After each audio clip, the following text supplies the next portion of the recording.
Clip number 573۔ اس clip میں آپ قرآن پاک کی سورہ یوسف کی آیت نمبر 57 سے لے کر 58 تک کی تلاوت، ترجمہ اور تفسیر قرآن صراط الجنان سماعت فرمائیں گے۔ بسم اللہ الرحمن الرحیم۔ اللہ کے نام سے شروع جو نہایت مہربان رحمت والا ہے۔ وَلَأَجْرُ الْآخِرَةِ خَيْرٌ لِّلَّذِينَ آمَنُوا وَكَانُوا يَتَّقُونَ۔ ترجمہ، اور بے شک آخرت کا ثواب ان کے لیے بہتر ہے جو ایمان لائے اور پرہیزگار رہے۔ وَلَأَجْرُ الْآخِرَةِ، اور بے شک آخرت کا ثواب تفسیر صراط الجنان میں ہے، یعنی آخرت کا اجر و ثواب ان کے لیے دنیا کے اجر سے بہتر ہے جو ایمان لائے اور پرہیزگار رہے۔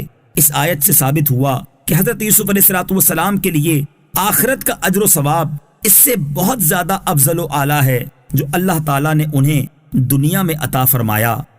دنیا و آخرت میں اجر، اس سے معلوم ہوا کہ مومن کو اللہ تعالیٰ دنیا میں بھی اجر عطا فرماتا ہے اور آخرت میں دنیاوی اجر سے بہتر اجر عطا فرمائے گا۔ حضرت سفیان بن عیینہ رحمت اللہ تعالی علیہ فرماتے ہیں کہ مومن اپنی نیکیوں کا پھل دنیا اور آخرت دونوں میں پاتا ہے، اور کافر جو کچھ پاتا ہے دنیا ہی میں پاتا ہے، آخرت میں اس کا کوئی حصہ نہیں۔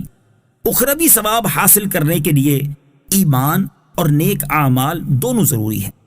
اس آیت سے یہ بھی معلوم ہوا کہ اخروی اجر و ثواب حاصل کرنے کے لیے ایمان کے ساتھ ساتھ نیک اعمال ہونا بھی ضروری ہیں۔ اس لیے فقط ایمان پر بھروسہ کر کے خود کو نیک اعمال سے بے نیاز جاننا درست نہیں۔ ہمارے بزرگان دین جن کا ایک ایک پل اللہ تعالیٰ کی اطاعت اور نیک اعمال میں مصروف گزرتا تھا، اس سلسلے میں ان کے حال کی ایک جھلک ملاحظہ ہو۔ چنانچہ حضرت ابراہیم بن ادھم رحمت اللہ تعالی علیہ نے ایک مرتبہ حمام میں داخل ہونے کا ارادہ کیا تو حمام کے مالک نے یہ کہہ کر منع کر دیا کہ وہ اجرت کے بغیر حمام میں داخل نہیں ہونے دے گا۔ یہ سن کر حضرت ابراہیم بن ادھم رحمت اللہ تعالی علیہ رونے لگے اور فرمایا، جب شیطان کے گھر میں مجھے عوض کے بغیر داخل ہونے کی اجازت نہیں دی گئی تو اخلاص کے ساتھ کیے ہوئے نیک اعمال کے بغیر مجھے انبیاء کرام علیہ السلام اور صدیقین کے گھر یعنی جنت میں کس طرح داخل ہونے دیا جائے گا۔ وَجَاءَ إِخْوَةُ يُوسُفَ فَدَخَلُوا عَلَيْهِ فَعَرَفَهُمْ وَهُمْ لَهُ مُنكِرُونَ۔ ترجمہ، اور یوسف کے بھائی آئے تو ان کے پاس حاضر ہوئے، پس یوسف نے تو انہیں پہچان لیا اور وہ بھائی ان سے انجان رہے۔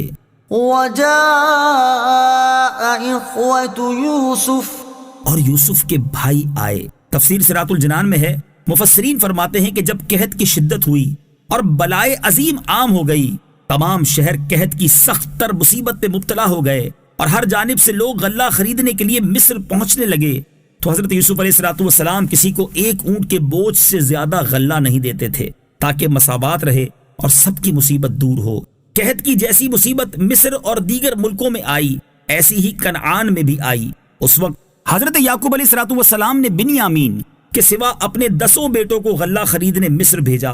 جب حضرت یوسف علیہ السلام کے بھائی مصر میں حضرت یوسف علیہ السلام کے پاس حاضر ہوئے تو آپ علیہ السلام نے انہیں دیکھتے ہی پہچان لیا، لیکن وہ آپ کو نہ پہچان سکے کیونکہ حضرت یوسف علیہ السلام کو کنویں میں ڈالنے سے اب تک 40 سال کا طویل زمانہ گزر چکا تھا، اور ان کا خیال یہ تھا کہ حضرت یوسف علیہ السلام کا انتقال ہو چکا ہوگا، جبکہ یہاں آپ علیہ السلام تخت سلطنت پر شاہانہ لباس میں شوکت و شان کے ساتھ جلوہ فرما تھے، اس لیے انہوں نے آپ کو نہ پہچانا اور آپ سے عبرانی زبان میں گفتگو کی۔ حضرت یوسف علیہ السلام نے بھی اسی زبان میں جواب دیا۔ پھر فرمایا، تم کون لوگ ہو؟ انہوں نے عرض کی، ہم شام کے رہنے والے ہیں، جس مصیبت میں دنیا مبتلا ہے اسی میں ہم بھی ہیں، آپ علیہ السلام سے غلہ خریدنے آئے ہیں۔ حضرت یوسف نے فرمایا، کہیں تم جاسوس تو نہیں ہو؟ انہوں نے کہا، ہم اللہ تعالیٰ کی قسم کھاتے ہیں کہ ہم جاسوس نہیں ہیں، ہم سب بھائی ہیں، ایک باپ کی اولاد ہیں، ہمارے والد بہت بزرگ، زیادہ عمر والے اور صدیق ہیں، ان کا نام نامی حضرت یعقوب علیہ السلام ہے اور وہ اللہ تعالیٰ کے نبی ہیں۔ حضرت یوسف نے فرمایا، تم کتنے بھائی ہو؟ انہوں نے جواب دیا، ہم 12 بھائی تھے، لیکن ایک بھائی ہمارے ساتھ جنگل گیا، وہ ہلاک ہو گیا تھا، تو والد صاحب کو ہم سب سے زیادہ پیارا تھا، حضرت یوسف علیہ السلام نے فرمایا اب تم کتنے ہو؟ عرض کی 10۔ پھر فرمایا 11واں کہاں ہے؟ انہوں نے جواب دیا وہ والد صاحب کے پاس ہے، کیونکہ ہمارا جو بھائی ہلاک ہو گیا تھا تو اسی کا حقیقی بھائی ہے۔ اب والد صاحب کی اسی سے کچھ تسلی ہوتی ہے۔